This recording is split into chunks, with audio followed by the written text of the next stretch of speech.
Okay, so welcome everybody. We have some people here in person. We have some people here online. So very excited. This is going to be a three-part series in which we're going to explore the methodology and the way that we can actually prepare haftarot very quickly and very accurately. Obviously, this is if you can't sing or you can't read Hebrew, then this series is not going to help you. But we're going to some of the rules that we're going to deal with are going to help us also in terms of the Hebrew. But the general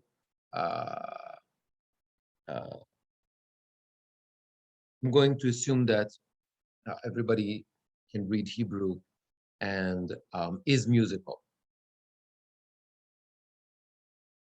Okay, so unlike Torah reading, which we discussed in the previous series, when we read the Torah, we read from the Torah scroll, and it has a specific ktav, a specific font. It's called ktav Ashuri. Doesn't have the vowels, doesn't have the trope, doesn't have all that kind of stuff, which makes it harder to prepare a Torah reading than a haftarah. The good news that most places in the world you read the haftarah from whatever book you're comfortable with. I know, for example, in Benny's Minyan, the practice is to use specifically to use a Tanakh Shalem, a full Tanakh. But nonetheless, even when you have a Tanakh, you have the vowels there and you have the trope there, so it makes it a little bit easier. By the way, Minhag Yerushalayim, some other places also in the world, but mainly in Yerushalayim, Minhag Yerushalayim is that to read also the haftarah from klaf, just like a klaf, like a parchment, just like the Torah scroll. So, and they have like those little scrolls of the haftarot. So, if you happen to read in one of those, obviously you need to prepare like Torah reading, but 99% of the times we're not talking about that. Okay, for those who've been with me in the Torah reading, so it's going to be a little bit of review, on the idea of the trope, because it's those rules and that methodology stays the same. Guys here in person, I have all the material here. Just take one packet. You don't need anything. I have everything there. And for you guys online, I'm going to put it here just a sec. So just a second.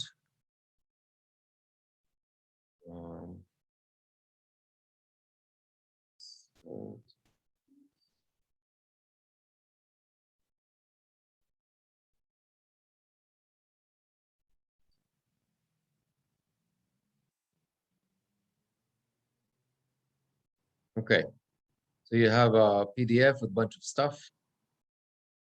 Later on, I'm going to send you also an MP3, two MP3 files. Okay. So just, I think that most of us are familiar with most of the stuff that I'm going to say, but just to put everything in context, we have the trope. And there are little signs above and beneath the word. They have several functions. First function is punctuation. Okay, the way we describe that is not like regular punctuation, but rather the system works in the way that we divide the sentence, the pasuk, into in the beginning 2 halves, and then we start from there to go to smaller sections, smaller sections, smaller sections. Okay, so that's one way. So that's punctuation, which becomes very, very important because when we read Tanakh, it becomes crucial that we read it the correct way and we do not create run-on sentences, or we do not put together words with the phrases that they don't belong because they change the meaning. It's a whole fascinating thing by itself, to try to interpret the Torah or Nevi'im, by the way. It's the same thing goes for the entire Tanakh, based on the trope. Okay, I'll give you just one tiny example that I think it's fascinating. If you remember the word, okay, I'm not in the V now, I'm not in the Haftarot, I'm in Torah, but if you remember the famous war against Amalek, right? So Amalek comes and attacks the Jews, whatever, and Moshe says to Yeshua, "Bechar lanu anashim, v'tzeh hilachem ba'Amalek, machar anochi nitzav al rosh hagibah u'mateh Elohim biyadi." Right? Go fight Amalek. I'm going to be standing with the staff. And the word machar. So the question is, where does the word machar belong? Tomorrow, right? So does it mean bechar lanu anashim, choose for us men, v'tzeh hilachem ba'Amalek machar, and go fight Amalek tomorrow? And then, while you're fighting tomorrow, anochi nitzav al rosh hagivah, I'm going to be on the top of the hill. Or, if I'm going to take the word machar tomorrow, I'm going to put it in the other side, meaning, v'tzeh hilachem, I will go fight Amalek, meaning now, right now, go. Machar anochi nitzav al rosh hagivah. Tomorrow, I'm going to be on the top of the hill. So, based on where you place the word machar, you end up with a totally different reading of the pasuk. For that we have the trope. Okay, that's one example. I'll give you one more example. You remember that famous story where Dinah, the daughter of Yaakov, is raped, right? And what happens? And then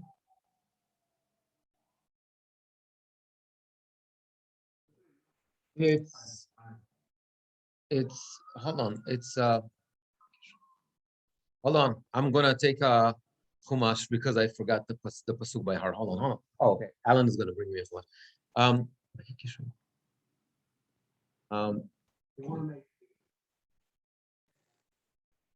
No. That's nothing to do with that. You don't have to look it in. It's I'm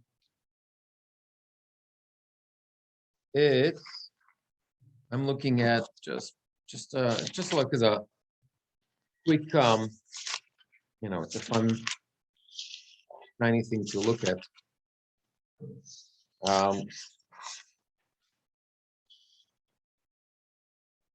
Here we go. Well, if you have the Blue Art Scroll on page 180, you can check it out later on. It's Perek Lamed Daled, Pasuk Zayin, chapter 34, verse 7. Okay, and the pasuk says, "Uvnei Yaakov ba'u min hasadeh keshom'am va'yitzvu anashim vayichar lahem meod." Right, the sons of Jacob came from the field when they heard, meaning what happened to their sister Dinah, and they were very sad and very angry. So the question is again, the word keshom'am, when they heard. Option number one, they heard in the field what happened to their sister, and because of that, they decided to rush back home. Right, so that according to that, we're going to read it. Uvnei Yaakov ba'u min hasadeh keshom'am, comma, stop there. Right, they heard, when they heard, they came home. So coming home was the result of them hearing what happened, learning what happened to their sister. I'm in the bottom line. I'm in the bottom line of 180. The option number two is Uvnei Yaakov ba'u min hasadeh, comma, keshom'am, vayitetzvu anashim Vayichar lahem me'od. Meaning they came home when they came home at the regular schedule. When they came home, they heard the news, and because of that, they were sad and angry. So the question is, where did they hear what happened to Dinah? Did they hear about it in the field, meaning somebody, right? Somebody made a phone call, somebody called them on their cell phone, Jacob called them or whatever, or somebody sent a messenger or whatever, and therefore they learned about what happened already while they're being in the field, or that they came whenever they came. No, they happened to be in the field for sure. But I'm saying they came whenever they came. They came home. They came back home because, there was no reception that day and Jacob couldn't call them. Right? So they came home, and when they got home, they heard what happened to Dinah. So the question is, where did they hear?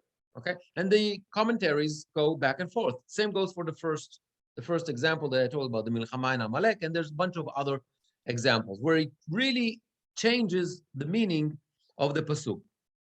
So this is why I want to understand that punctuation is extremely, extremely important. Fine. Next, accents. Second function of the trope is accents, right? If I'm going to, yes. The answer is that here it's keshom am. If you look at the word keshom am, right, the second word in the last line, it has a zakef katon above it. Zakef katon is a ta'am mafrid or mafsik, i.e., it's a separating trope, which tells you this is the comma, meaning ba'u min hasadeh keshom am. They came from the field when they heard, i.e., when did they hear about it? While in the field. That means somebody sent a message to them. Right. Okay. So that's function number one. Function number two, accents. Mil'el milra. In Hebrew, we have two ways to at least two, sometimes even more, depends on how many syllables you have in the word, to pronounce a word. Right? If I'm going to tell you mama versus mama, you hear the difference, right? I'm going to say, I don't know, Abba versus Abba. You hear the difference. So when the syllable goes on the first, when the accent goes on the first syllable, it's called mil'el. When it's on the last syllable, it's called milera. Okay, fine. Now, the trope, the location of the trope is going to tell me where I put the accent. Okay? If I see the trope above or beneath a certain letter, certain syllable, this is where I'm going to put the accent. Okay? I'm going to do that little exercise with you. Doesn't matter. I'm saying any trope at this point. I'm not. Oh, we'll get there. We'll get there. Two tropes like trepashtin. We'll talk about it in a minute. We'll talk about it. So I'm going to give you a famous example. Jacob comes to Haran. He's about to meet Rachel for the first time. He has this conversation with the shepherds, right? And he said, my uncle Lavan, blah, blah, blah. And they say, yeah, we know him. He's well, blah, blah, blah. And then, Vehine Rachel bito ba'a im hatzon. And Rachel is coming, present tense, with the sheep. 2 verses later, while he's still talking to them, Verachel ba'a im hatzon asher le'avia. And Rachel came past tense, right? So if you switch the tenses, it becomes a problem, right? And my favorite example, how do you say morning in Hebrew? Boker. How do you say cowboy? Boker. That's not me, that's Sefer Amos. Ki boker uvoles shikmim anochi. So that means if I'm going to change that, I'm going to end up with a totally different word. Right? So unless you want to say to somebody, good cowboy, don't tell him boker tov. So boker. Boker versus boker, right? So we end up with a different word. Okay, so accents we understand, function we understand. And then the third one is a melody. And we discussed that in the past with the Torah reading series. The reason why we chant, sing the text is because it's easier to memorize it. It's easier to memorize the text. We're talking about this system was invented or codified or finalized somewhere between the 6th and the 8th century in Tveria. So we're talking way, way, way before print was invented. And therefore, everything was written by hand, just like today, Torah scrolls are written by hand. And it's difficult, it's complicated, it's expensive. And therefore, when people had access to a scroll, they had to maximize their time with it and memorize as much as they could, right? Correct. The Tamim were by heart. Tamim they know by heart, but at least the text. But if you would need to learn, you'll need to learn the text by heart with the Tamim, it's going to be much faster. You know it with the accent, with the melody, obviously, but also with the punctuation, right? And if you do it enough, you know a lot. I mean, it's people are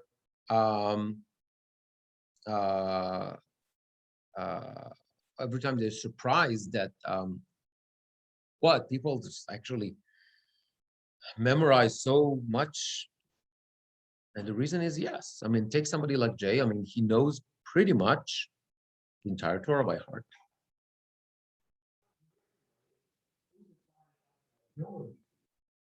Now, the melody itself, it's very, very interesting. So the melody itself, if you go between the different edot, and you're gonna right, so you'll see like the Moroccan and the Yemenite and whatever, and the Ashkenazi, everybody has different melody. So how that's possible, right? So like everything else, it's probably has some sort of a nucleus that everybody has the same movement. And actually, there was, I think he passed away already, was a musicologist in Israel. His name was Chaim Harris. I have his book somewhere. And he created a huge chart. And what he did, he wrote in music notation, he wrote all the te'amim for Torah reading, Haftarot, all the Megillot, all from all the Edot, the Yemenites, the Persians, the Moroccans, the Ashkenazim, everybody. And he put it in a chart. And he found, and it's like, when you see it in the chart, it's very easy to see it for somebody who reads music, obviously, that there are certain characteristics. Ta-da, da-da-da, for example, the Revi'i, pa-pa-pa-pam, that movement, pa-pa-pa-pam. Yeah, so that movement, you see it also in other places, right?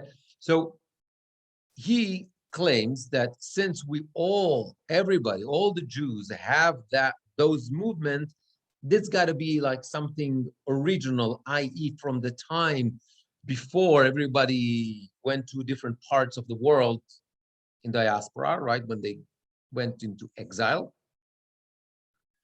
And what happened throughout the years, it got disguised with local influences. So in Europe was one type, and in Iran, they had a different type of music and influences. In Ethiopia, they had a different musical influence and whatever, and all that stuff penetrated. Just by the way, it happened to our tefillot as well. Nusach tefillah is the same idea, right?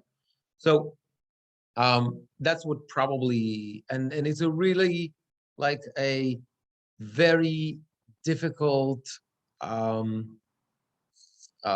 task to start trying to take out all those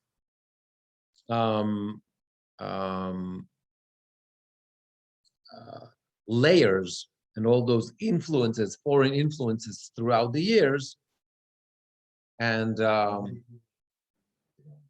no, it's impossible also. And part of the beauty is that every Eda has like their own style of reading, but there are certain tendencies or certain what we call mahalachim, certain moves, characteristics from a musical perspective. You can see it that are common between all the edot. Also with languages, it's the same idea, correct? Okay.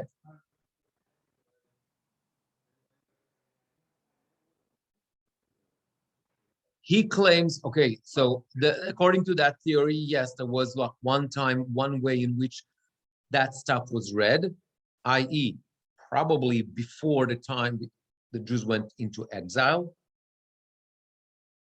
That's one theory. Because when was everybody together? It's before they went into exile.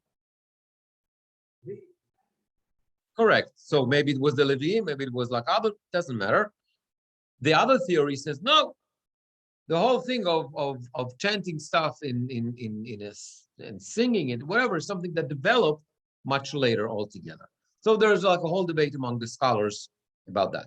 Okay, but to summarize, we said punctuation, accents, and melody. Yes. Now, the rules of the Te'amim apply to all Tanakh, whether we're talking about the Torah, 5 books of Moses, or we're talking about the Nevi'im as well. Those rules apply to them as well. However, we're excluding what we call Sifrei Emet. Emet, 3 books, Mishlei, Iyov, and Tehillim. Mishlei, Iyov, and Tehillim. Now, in those books, if you look at those books, you will see that the trope, you're going to see trope. They're going to look exactly the same. But like you're going to see a lot of unusual tropes that, like, you know, in the Torah or in the Navi are very, very rare. And you're going to see them there all the time and in a series or whatever. So the laws of the rules over there are different. Now, in the Ashkenazi tradition, the way to read those tropes are lost for already hundreds of years. We don't know how it used, like how it sounded like. Other traditions, like, you know, I'm not too sure, some Sephardim, Yemenite, I think they still maintain that. But I don't know anything about that. I don't know how to read, you know. I know how the Yemenite Torah trope, but I don't know the Yemenite trope for Job and Psalm. Okay, so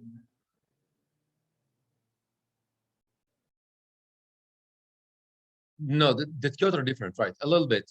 The Tkiot are different as well. Okay. Okay, as I mentioned before, I'm just going to say it very quickly. In the Ashkenazi tradition itself alone, we have 8 sets of melodies for the trope. In other words, each little trope can be read or sang in 8 different ways. We have 2 main traditions for Torah reading, what we call the Eastern European and the Central or Western European tradition, the German tradition. We have for Haftarah, also Eastern European versus German tradition. And then we have the Megillot, we have Eicha, which Paul, Eastern European, not Sephardic. Poland, Russia, Romania. European, that means Ashkenazim. That's it, automatically. If you talk Europe, you say Ashkenazim. Sephardim are not from Europe. No. When you talk about Nusach Sfard, that's Ashkenazim. That's not Sephardim. The Sephardim daven Nusach Edot HaMizrach. That's totally different. When you say Nusach Sfarad, that's the what we call the Hasidic Nusach. Okay, that's Ashkenazim, mainly from Eastern Europe, that were influenced by Kabbalistic approach, and mainly You can find it among the Hasidim, right? And also in Israel, it's by large the most popular nusach as well in Israel. But again, we're talking about still an Ashkenazi nusach. They call it Sfarad. Why? Because most of the Ashkenazi, also the Ashkenazim ended up in Europe. I mean, actually, all the Eastern European Jews, they came to Eastern Europe from Sfarad, from Spain. After 1490, they ended up in Eastern Europe, right? Lehavdil, to distinguish from, so they called themselves like Nusach Sfarad based on Sfarad, where they came from, which is Spain, where they were still Ashkenazim, versus the ones that ended up in Eretz Ashkenaz. Ashkenaz is Germany. Those the Jews that didn't go to Spain first. Then they came directly to Europe. I mean, Europe, to Germany. Germany, France, right? So, and they were there already. We know that they were there from, like, you know, from medieval times. Okay. Yeah. Also Holland, but I think Holland is later. I'm not the big expert. Correct. What I'm saying, that also those from Spain ended up in Russia. Those from Spain ended up in Poland. Those from Spain ended up in Portugal and Turkey. Mainly it was Edot HaMizrach, people that came from Iraq, Syria, you know, those places. Anyway, let's go. Let's stay focused on our thing. Okay.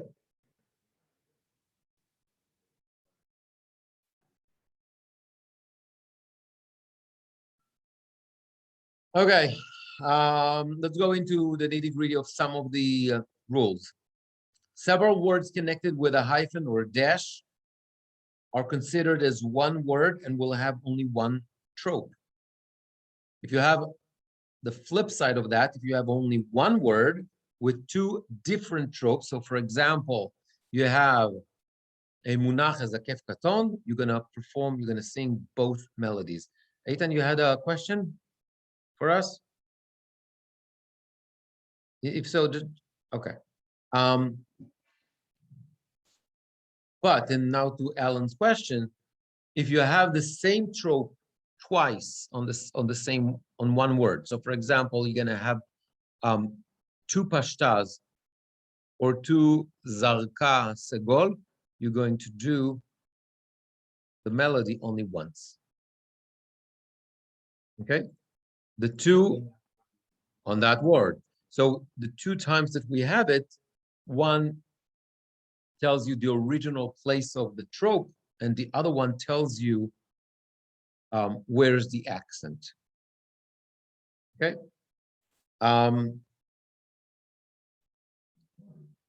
Correct. That's what I said. The rules apply exactly, but since we have some other people, I need to go back on the rules. Okay, as I said before, accents are usually on the syllable where the trope is located. Okay. Now, what happens with sof pasuk? Interesting question. Why? We said that the trope appear either above or beneath the word, right? Which I can see visually on which syllable it is, and therefore this is where I'm going to put the accent and the melody. What happened with sof pasuk? Sof pasuk is not above or beneath the word, it's after the word. It's the same height of the word, right? It's the two diamonds or two, like, right? Like a colon, but like kind of okay. So that sign, it relates to which syllable? Which syllable does it relate to? So that's exactly it. So now, when you see a sof pasuk, you need to look for another sign, a tiny sign called the metek. It's a tiny vertical line. You look at one of the pages. I put two haftarot in that packet. just for fun. If you look at the first Haftarah, is the Haftarah of Parashat Re'eh. Right? Towards the end, I'm next to the last page of the packet. Greg, you see that on the, you open the file. Open the file. Yeah, the PDF file that I put on the chat. Oh, it's on the chat. Yeah, PDF, yeah. yeah. Click on that. So next to the last page, it's the Haftarah of Re'eh. Right. So you have, if you look, I'm not seeing it. the first pasuk, ענייה סוערה לא נוחמה, הנה אנוכי מרביץ בפוך אבנייך, ויסדתיך בספירים. So that word basapirim, you see under the reish, there's a little vertical line called meteg, and that meteg tells you that this is where the accent is going to be. Okay, so every time you have a sof pasuk, look for the meteg. Sometimes we're gonna have meteg also not in connection to sof pasuk, just to help us determine where the accents are. You want on the desktop? Is that what it's doing? Okay. Yeah, it's on the desktop. You just have to click save. Now, No. one of the interesting tropes is a munach. Munach looks like straight, like a 90-degree angle. Again, if you look at the that haftarah, I'm, for example, Not in that. Down arrow next to FAQ doc. X. second line, le'avnei, middle of their line. Okay, le'avnei. You see that? Okay. The bottom one. So that word le'avnei is going to have a different melody than, for example, third line, last line, the last word on that line, lo, ki lo, and it's the same trope. Ki lo, see that? Okay, good. So that munach is going to have a different melody than the munach of le'avnei. Why? Because what? Because the location of the trope. In other words, the word kilo precedes a zakef katon. Okay, the next word meaning tirai. The first word in the fourth line. It's a tongue twister. Right? So that's tirai. And then since this is a kef katon, the munach that precedes a kef katon has a different melody than a munach, for example, that precedes a etnachta, or a munach that precedes a revi'i. Okay, so just one of those little things that we need to pay attention to. How do we work? So the first thing we do is we'll look for the units of the how to divide the pasuk. Okay, and we're going to create small units, and then we're going to apply 8 trope. Again, the same tropes that we talked about in Torah reading. We'll see in a minute. And then we add the final layer with it, which is the other tropes. Now, let's take a look at the other haftarah. So the last page in that packet is the haftarah of Vayechi.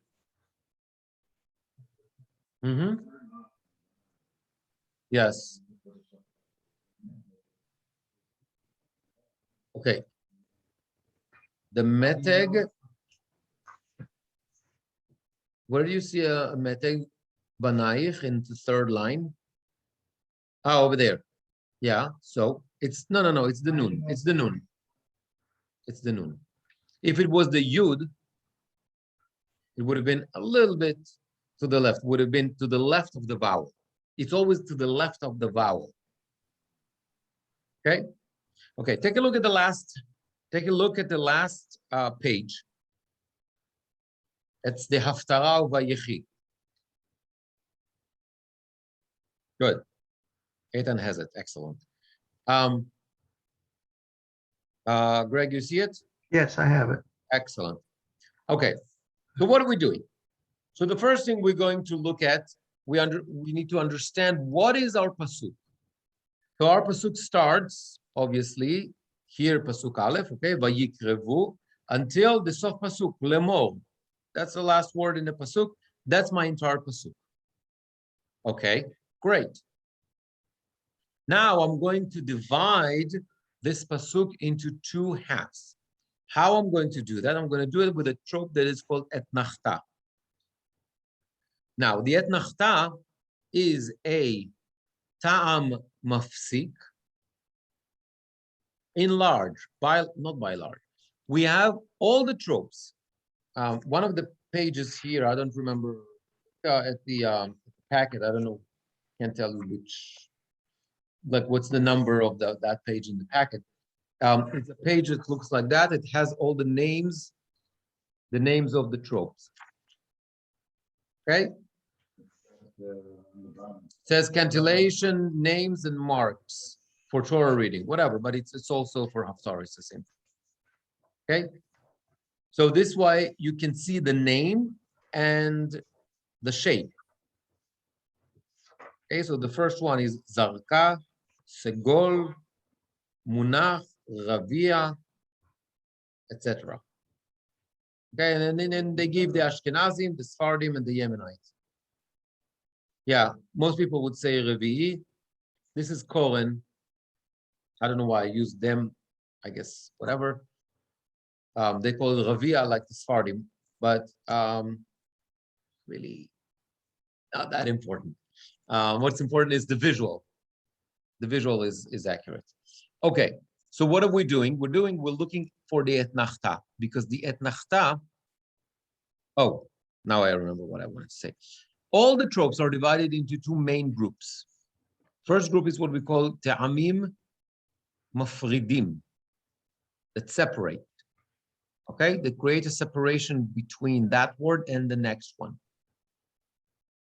The other group of te'amim is te'amim mechabrim, connecting. They're connecting that word to the next one, okay?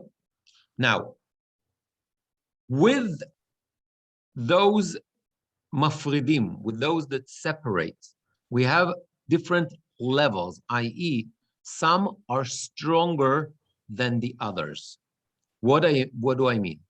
I mean, so for example, when you say sof pasuk, everybody understands that's the end of the sentence, period. Okay? As if you have other trope, it's not as strong, meaning, yes, it might be a little comma, there'll be some sort of a stop, but it's not a full big stop like the sof pasuk. Make sense? Yeah. Good. So now, the sof pasuk is the strongest mafsik, not volume, it's the strongest in terms of like strength, in terms of status, in terms of what he does. It chops the text. It's a full stop. Okay? So together with that, at the same level in terms of the punctuation is the etnachta. If you look at the Haftarah for Vayechi, I mean, Vayikrevu Yemei David Lamut. Right? 1, 2, 3, like fourth line or so. Fourth word or so. The word Lamut. Mm-hmm. Okay? Yeah. That's etnachta. Looks like an inverted wishbone, kind of. Okay? Half circle with a little tupchik on top of it. That's the etnachta. Yeah. So the etnachta also separates and basically creates for me two halves of the pasuk. Now, when I'm talking about a half that is separated because of the etnachta, I'm talking about a half that is separated, has to do with content, not length.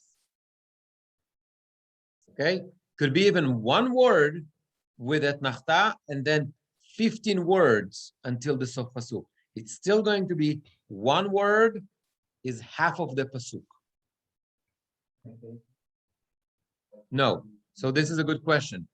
Very good question. We always have only one etnachta for a pasuk. That's it. There's not even one pasuk in the entire Tanakh that has two etnachta. The flip side, psukim that are very short, like Vaydaber Adonai el Moshe lemor, no etnachta at all. Okay, but vast majority of the psukim, and especially when we talk about haftarah. Haftarah, as you know, are taken from the Navi, from the prophets. What is, by the way, what is the source of haftarah? Why do we have haftarot at all? Couldn't read they made an issur of reading the Torah. Correct. So there was an issur, there was a prohibition of reading the Torah. So what the rabbis did, the rabbi decided, okay, we're going to read a paragraph or section from the prophet that somehow connects to that parsha. So usually there's a thematic correlation between the parsha and the haftarah. Sometimes this has nothing to do with the parsha, it has to do with the date. For example, if it's a holiday or it's a Rosh Chodesh, etc., stuff like that. So it's either the connection has to do with the theme or a certain word or something like that. Sometimes it has to do with the time of the year. Okay, good. So all the haftarot are from the prophets. Okay, they're from the prophets. They're not from the Torah. That's the Torah reading. They're not from Ktuvim, the third part of the Tanakh, right? Prophets. Not mainly Isaiah. I mean, you have Isaiah, you have Zechariah, you have Yirmiyah, you have, Nehemiah, you have Yoel, you have the book of Jonah. You have all of them. You have, of course, the book of Kings. You have Joshua. You have the book of Judges from everywhere. Okay, Yoel. Okay, so I'm looking at the first pasuk of the Haftarah of Vayechi. Vayikrevu yemei David lamut. Boom, that's my stop. Vayetzav et Shlomo beno lemor. Boom, stop. Second pasuk. Anochi olech bederech kol haaretz. Half of the pasuk. V'chazakta v'hayita leish. That's the second half of the pasuk. Full stop. I'm in the third pasuk. ושמרת את משמרת אדוני אלוהיך ללכת בדרכיו לשמור חוקותיו מצוותיו ומשפטיו ועדותיו ככתוב בתורת משה.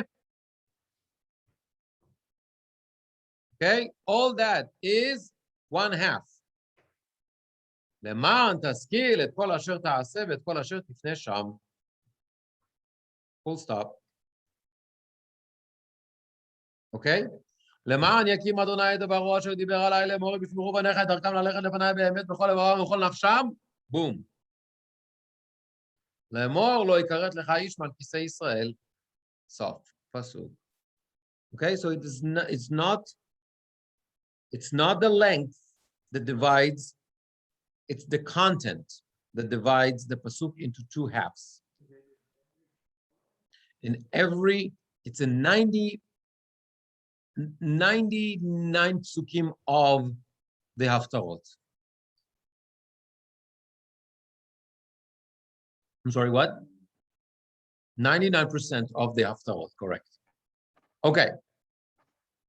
Now, after we divide the pasuk into two halves, using the etnachta and the sof pasuk, we go to the next level of mafsik, i.e. separator.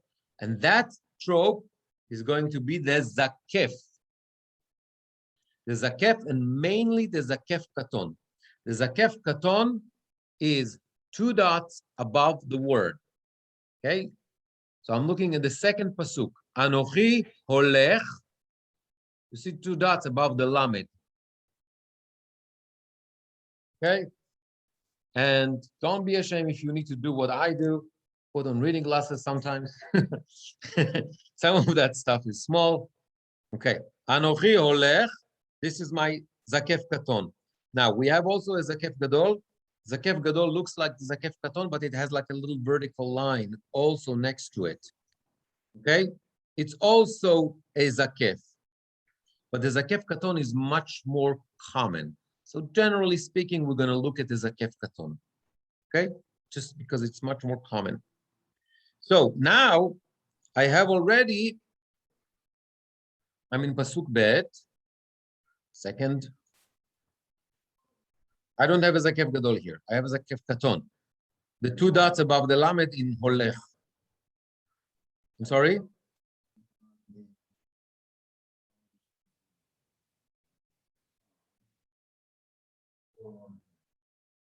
One, two, three, four, five, 6 line. Correct. Lemor.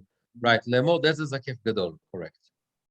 Yeah. But up until that point, we already had 5 zakef katon, at least 5 or 6. So the zakef katon, okay, they're both mafsikim of the same level, but since the katon is much more common, we're usually gonna look for it. Okay. So just a second. Let me just finish the pasuk. Anochi holech. Let's call it comma. Bederech kol haaretz. I don't know. Let's call it major comma. Major comma. Vechazakta vehayita leish. So pasuk full stop. Okay. So now I have now I can do even a little bit more. Now I go into even a smaller even hefsek, a smaller, a weaker separator than the zakef katon if I need. So for example, I have anochi holech bederech. That's a tipcha. Tipcha is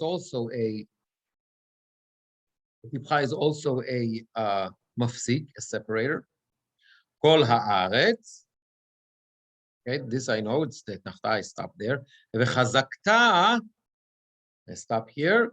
Vehayita leish, because vehayita is a mercha, and a mercha is a connecting trope.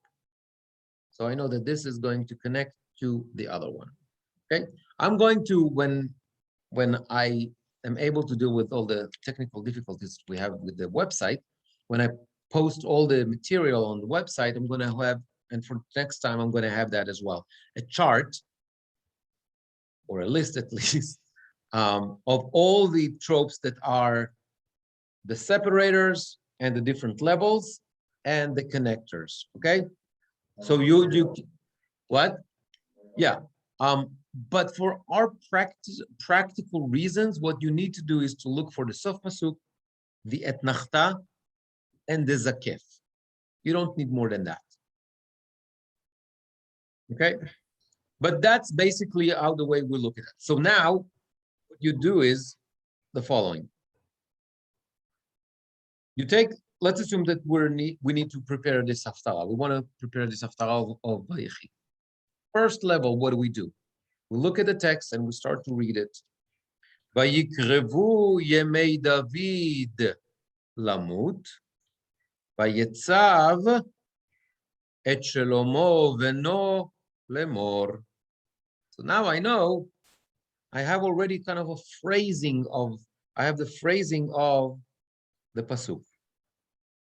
Anochi holech bederech kol haaretz vechazakta vehayita leish veshamarta et mishmeret Adonai Elohecha lalechet biderachav lishmor chukotav mitzvotav umishpatav ve'edotav sorry, ve'edvotav, stop, kakatuv,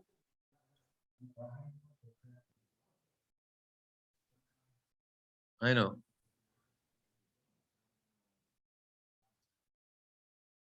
Yeah, for that you need a better version of what I put here. If you look in the Chumash, you'll see it more clearly. Okay, look, open that Haftarah in the Chumash, you'll see it more clearly. You'll see it. This is, obviously copy paste from a website. So it's not always the greatest. The Haftarot are usually the back. Okay, kakatuv betorat Moshe למען תשכיל את כל אשר תעשה ואת כל אשר תפנה שם. Once I do that phrasing, I can already have a sense of what word goes with what. And when I'm going to put the melodies into that, it's going to sound much more accurate. It will be much more accurate. Which brings me to the page that is called the Haftarah Reading Workshop with Chazan Arik, Main Patterns. Okay. Mhm. So,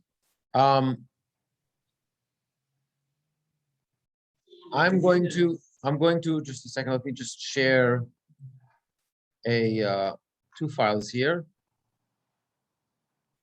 and I'm going to have to send it to you guys also.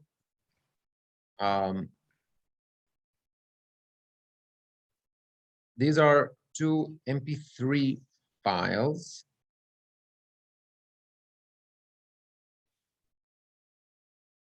One is a recording of all the tropes. Okay, I sing each trope by itself.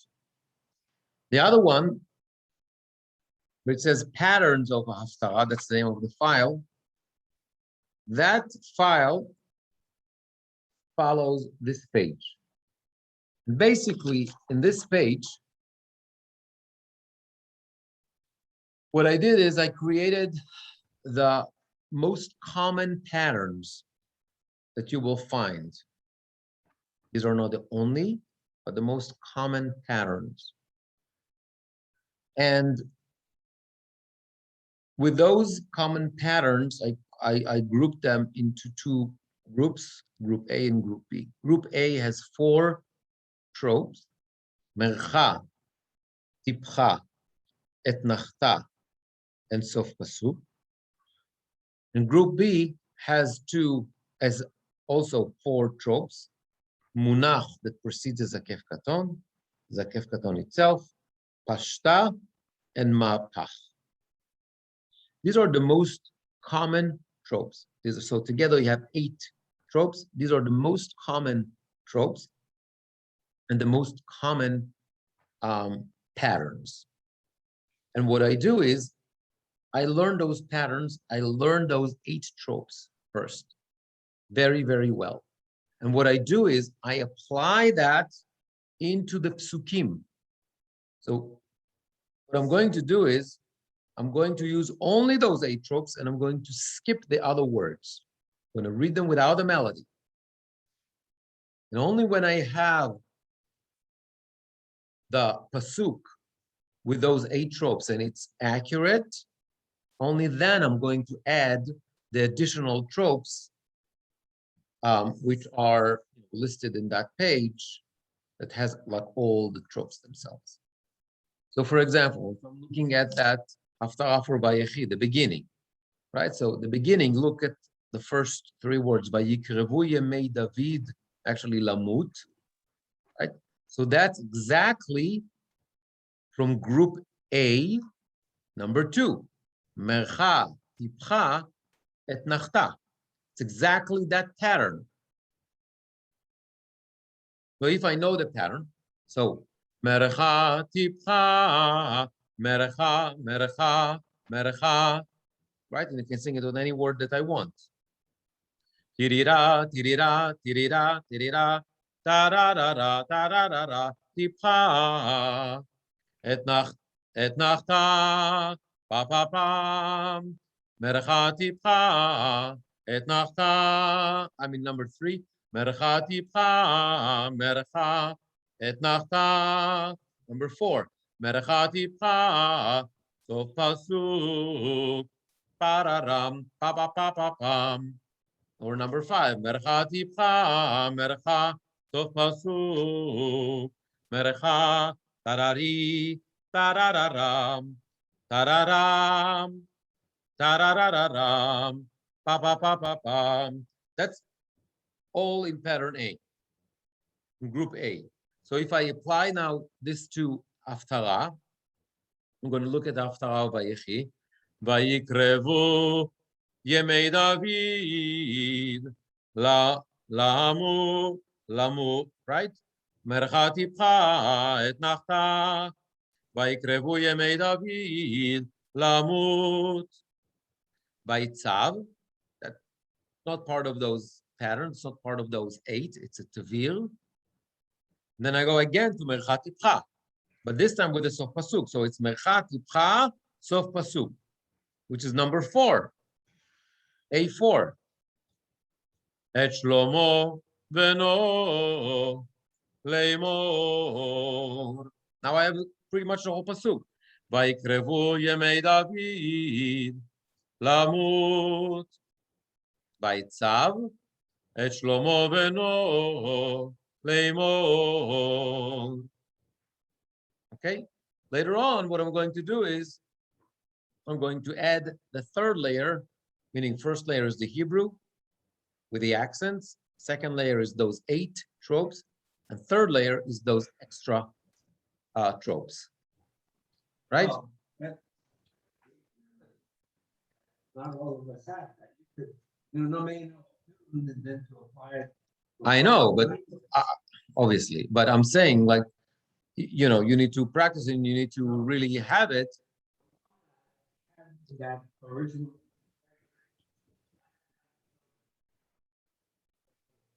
That's exactly what I did. No. Right?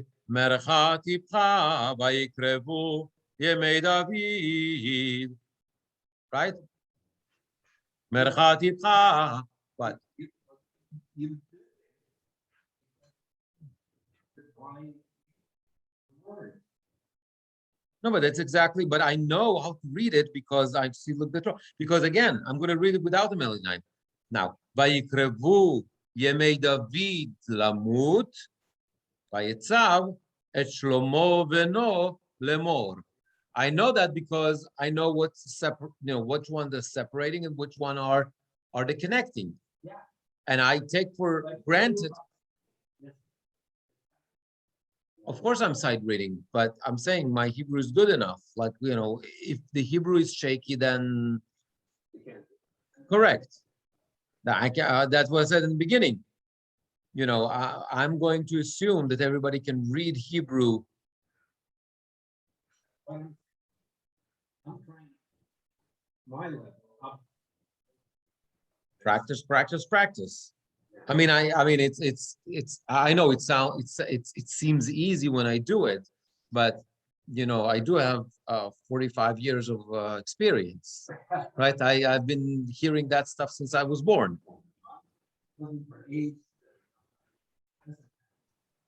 I'm looking into this. We're gonna finish in a minute. I'm just gonna go one more pasuk, right? So I'm going to the second pasuk. Anochi holech bederech kol haaretz v'chazakta v'hayita leish. I'm going to apply those 8 tropes now into that from the patterns. I have a munach with a zakef katon. Anochi holech munach katon. Anochi holech. Then a tipcha. Bederech. Already I learned that in the group A. Et nachta from group A. Kol haaretz Then I have again a tipcha, mercha, sof pasuk. וחזקת והיית לאיש. סוף pasuk. So now I have pretty much, I have the whole pasuk. אנוכי הולך בדרך כל הארץ, וחזקת והיית לאיש. And that's the way we basically do that. I know it sounds easy, and it's not. But again, what I'm trying to do here is the methodology. So today we kind of laid the foundations. What I suggest is, because next week we're going to meet at the same time, same place, next Monday, it's going to be, we're going to delve into that more. So in order, if you want to make the most of it, why don't you take even a couple of verses from this Haftarah, from either Vayechi or Re'eh, which is, I gave you both, right? Take a couple of verses, whatever you have time for, and really work on the Hebrew. Make sure that you get the Hebrew perfect, so it's not an issue, and we don't have to deal with that, right? And we can try to, together as a group, to apply the melody and see how we do that, okay? But we can't deal with the Hebrew. I mean, the assumption is that you can read Hebrew fluently when you apply trope. So I do it with my bar mitzvah students as well. I say, I'm happy to work with you guys on the Hebrew, but I'm not going to jump into melody before you really have the Hebrew correctly.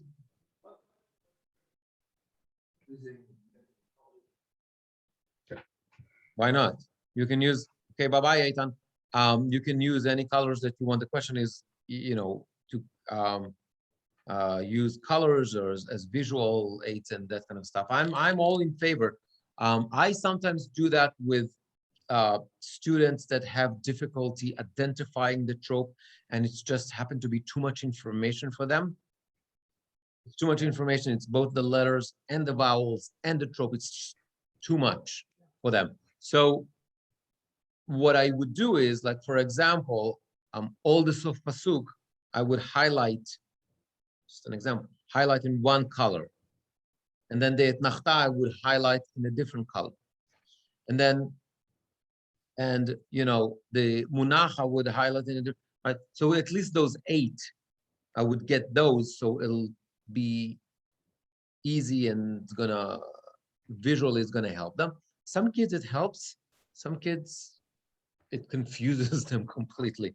So you need to know how you work, and we can. I'm just gonna finish here, and if you guys want to, we can stay and continue. Okay. Any question, Greg? No, it's good. Okay, great. So it's good seeing you.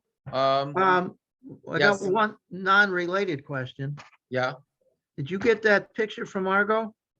Um, She sent it again this afternoon. Send it again this afternoon. Okay, just give me a sec.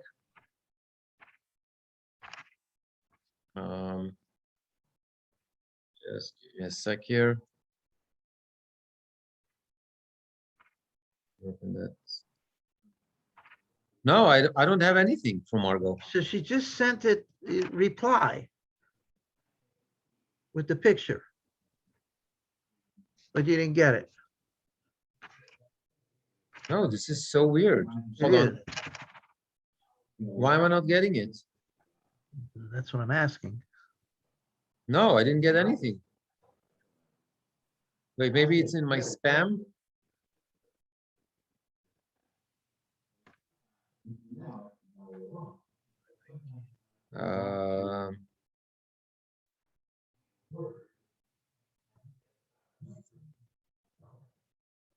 No, No, nowhere.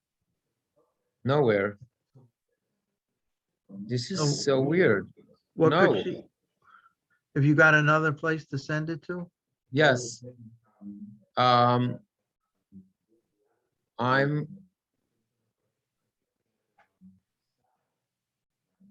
What's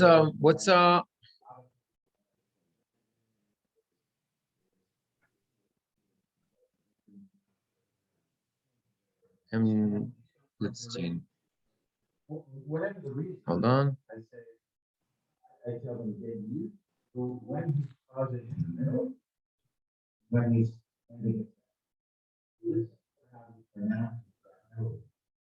It's the one in Wiesenthal, right? Right. Okay.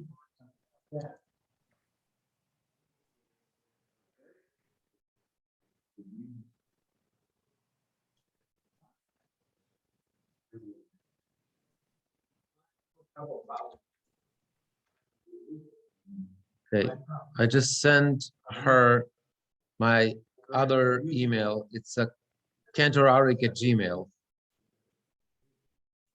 So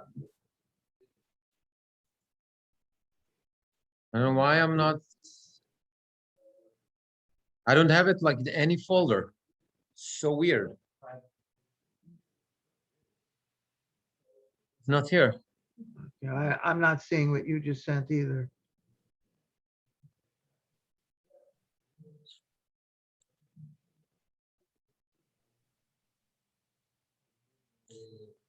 You're not. I am. Yeah, because she sent it to you, a reply to what you sent. And she said, you let me know when you get it, but you didn't reply back. Right. I didn't get Must not be anything. getting anything. Do you have another email address? Yeah, you can use mine that I'm using here. Yeah. What do you have? Gutstein.hader oh, come here. He can't find your thing that you sent. Got it. Looking all over. Gutstein@Hader. Yeah, Gutstein.hader@gmail. yeah, he can't find anything that you sent him back. From replies. M Gutstein Yeah. at Wiesenthal.com? Right. Yeah, Yeah. That's really So weird. You want me to? I'm sending you my, Greg, I'm sending you my.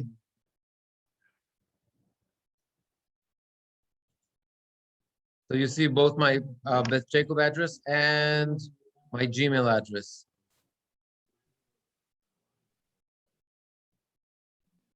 no, I'm not getting anything. No, that makes no sense. I'm not getting anything. What? Nothing. What is going on here? Don't know.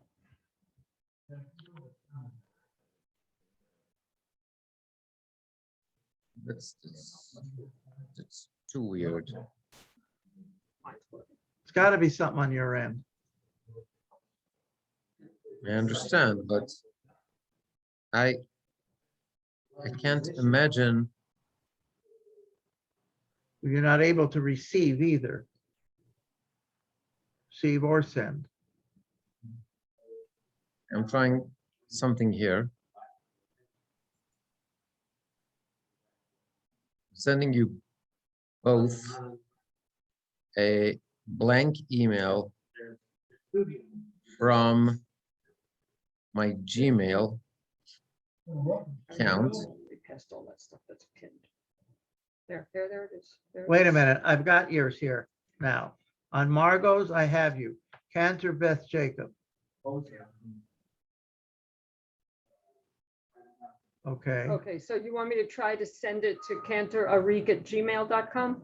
Yeah, I don't know I don't know what happened, why I didn't get it in the Beth Jacob account. It's so weird. Sent it to you twice. I know, I'm so sorry. I'm tried. looking at all the different folders. I don't see it anywhere. This is so weird. believe you. Okay. Oh, wait. Hold on. Ah, found it. Okay, where's it buried? Deleted, Oh, which Delete I it. didn't delete anything. Okay. I got the picture. all Okay, right. yay. Okay, perfect. Okay. I will edit. Thank you. Thank you. Okay. Very Okay, good. listen, Thank you. I'm I having- appreciate it. Hey, hang on one second. I'm Yes. having a little trouble with my Zoom. I'm going to be at work at 11 o'clock and I'm having a little trouble with the Zoom on my computer at work. Could you possibly send me the, like, the login and, and the password for the Zoom Yes. call? Yes, absolutely. Okay, thank you. That'll make it It's, easier for me. Yeah, I'll send it to you. It's a regular Zoom link, but I'll I send it to know, you. but in the emails where it says click here to join. Yeah, it it's doesn't just the give link. I got it. just says I'll click send you the here. credentials. Yes, Okay, thank you. no Thank you problem. so much. All right, Okay, then. good. Looking forward. I'll see you tomorrow. And thank you. I'll see you Okay. tomorrow. Thank you very Okay, much. thank you. Bye. Erev Tov.